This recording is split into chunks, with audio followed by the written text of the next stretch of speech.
안녕하세요. 오늘은 주식회사 이노와이즈를 볼 건데요.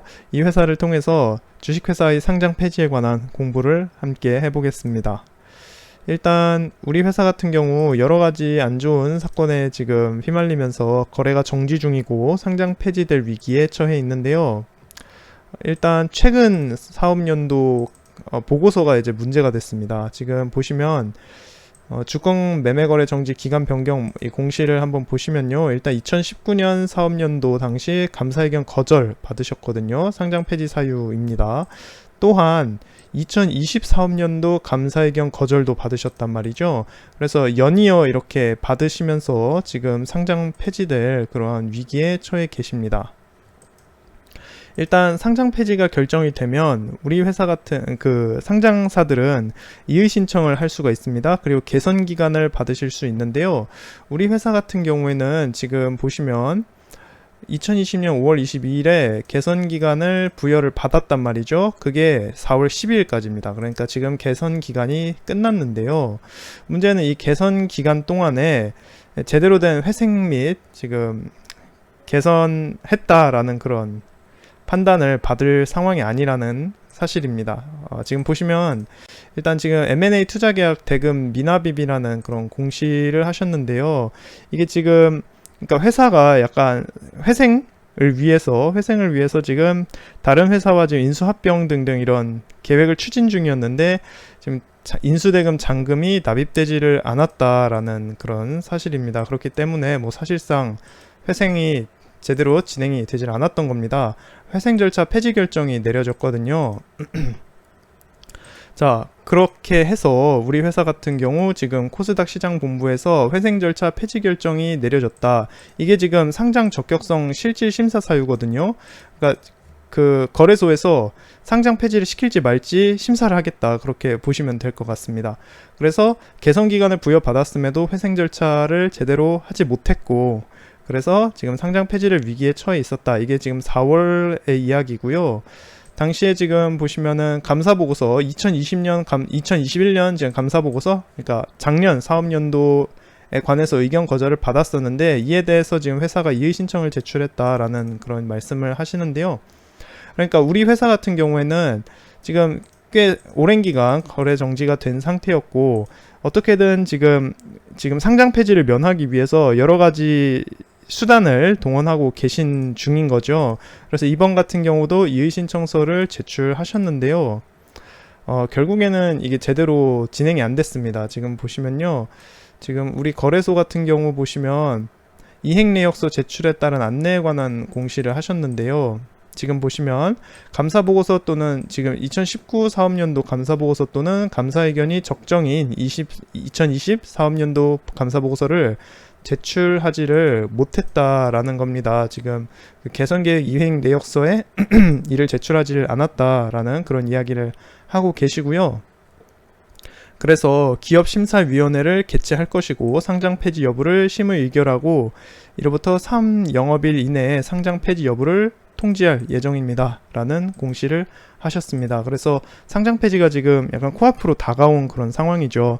이 회사 같은 경우에는 단순히 지금 감사의견 거절만 문제가 되는 것이 아니라 그 기존 이제 경영진 분들 사이에 경영권 분쟁도 계속 진행이 되고 있었고 그리고 여기에 또 다른 상장 적격성 실질 심사 사유가 추가되거든요. 보시면 횡령 배임 혐의 사건이 발생했단 말이죠.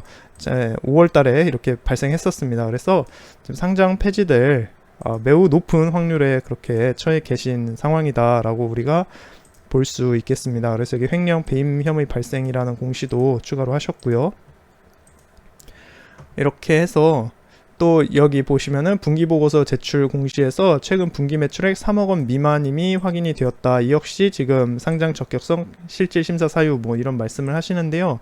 그래서 이런 여러 가지 상황에 부딪힌 우리 회사 같은 경우 지금 보시면 이제 코스닥 시작본부 우리 거래소에서 상장 폐지에 따른 정리 매매가 개시될 것이다 라는 공시를 하셨습니다. 그래서 결국에는 상장 폐지 결정이 내려지게 된 것이죠. 그렇습니다. 자, 여기서 중요한 사실이 보시면 우리 회사가 또 한 번 상장 폐지를 막기 위해서 지금 거래소를 상대로 지금 뭘 하셨습니까? 상장 폐지 결정 효력 정지 가처분 신청을 하셨습니다. 그래서 채무자 주식회사 한국거래소를 상대로 지금 우리 회사 이노와이즈의 소액주주분들이 지금 상장 폐지 결정 효력 정지 가처분 신청을 하셨단 말입니다. 그래서 이 같은 경우 지금 그 상장 폐지 결정이 내려졌고 지금 정리매매에 들어가지 않습니까? 이 효력을 정지하기 위해서 하신 거고요. 이게 그겁니다. 그러니까 거래소에서 내린 상장 폐지 결정에 대해서 단순히 개선기간 이런 게 아니라 이제 직접 법원에 가서 이 상장 폐지 결정의 무효 등을 이제 소송을 통해서 한번 CCBB를 한번 다퉈보시려고 하시는 거죠. 그에 앞서서 보통 이런 소송 같은 경우에는 짧으면 6개월, 길면 1년 이상 가기 때문에 그 사이에 지금 정리매매가 진행되고 상장 폐지가 되면 안 되잖아요. 그렇기 때문에 이렇게 지금 상장 폐지 결정 효력정지 가처분 신청을 하신 것이고요. 이에 따라서 지금 예정돼 있던 상장 폐지 절차와 정리매매 등이 보류되었다라는 공시를 하셨습니다. 그래서 일단은 가처분 신청을 하셨기 때문에 당장 상장 폐지가 되는 것은 막으셨어요. 그래서 지금 앞으로 어떻게 일이 진행될지는 봐야겠지만 이제 그 거래소를 상대로 여러 가지 이제 법정 싸움에 들어가실 거란 말이죠. 법정 싸움 및 또 회생 절차 등등 여러 가지 단계를 밟으실 텐데 그 단계가 진행되는 동안에는 일단은 상장 폐지가 보류된다. 그렇게 우리가 볼 수 있겠습니다. 주권 매매 거래 정지 지금 공시를 하셨고요. 그래서 여기 나오죠. 상장 폐지 결정 효력 정지 가처분 신청에 대한 법원의 결정 확인 시까지라고 이야기를 하십니다. 그래서 이 가처분 신청 그리고 만약 후에 이어질 여러 가지 법정 쟁의 등등 그 과정에 있어서는 계속 일단 상장은 유지되지만 거래가 정지된 상태로 계속 유지가 될 듯 합니다. 그리고 최근에 보시면은 우리 회사 지금 우리 회사 같은 경우 보시면 지금 어떻게 하시고 계십니까? 회생 절차 개시 신청을 하셨거든요. 그렇습니다. 그래서 회생 절차 개시 신청을 하셨고요. 그래서 보전 처분 신청서, 포괄적 금지 명령 신청서 등등 이런 걸 들고 가서 지금 회생 법원을 상대로 지금 회생 개시 신청을 하셨습니다. 그래서 이런 상황의 경우 이 회생 절차 개시 신청이 기각되지 않는다면은 일단 좀 회사 입장에서는 그래도 좀 잘 될 것 같은데요. 이게 기각되는 것도 상장 폐지 그 실질 상장 폐지 자꾸 헷갈리네요. 상장 폐지 그 실질 심사에 들어가는 요건에 해당된단 말이죠.